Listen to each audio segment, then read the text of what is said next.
I'm Sophie Kirkham. I'm an audio engineer graduate from SAE Institute Oxford, and this is my synaesthetic sonification system called Hear the Rainbow. When I started SAE, I had no real idea of what I wanted to do career-wise.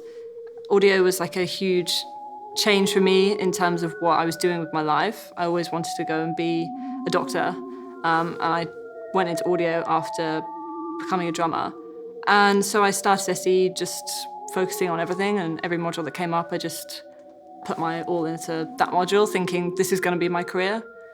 And then we came to the programming section, and it actually was like, okay, yeah, this is what I want to do. The project essentially turns colour into sound, but it's all founded upon sensory perception. And the way that we perceive sensory information, if you're listening to someone playing an instrument, is you create like a multimodal file of all the data that's coming from all your senses. And the connection between, say, what's coming from your ears and your eyes is called a cross-sensory analogy.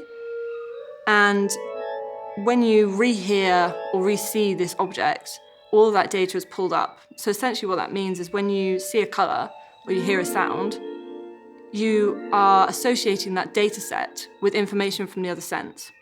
One of the key inspirations behind light blue was the way that its wavelength refracts and scatters within the sky and our eyes.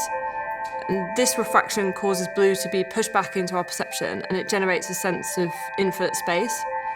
With this and the more obvious associations with water in mind, high-pitched melodic elements were organised within a blues scale and then processed to randomly disperse and repeat across a stereo field.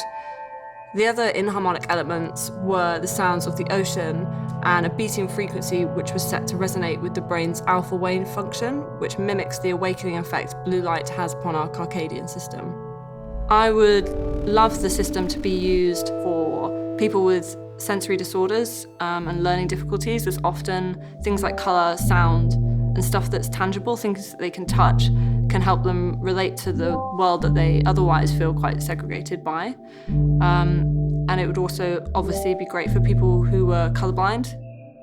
It could be used for artistic reasons, so if you wanted to just do sonic art installations where people just could interact with just the colours and the sounds and just learn about how our brain works and how we connect our vision and auditory systems. And this is my synaesthetic sonification system, Hear the Rainbow.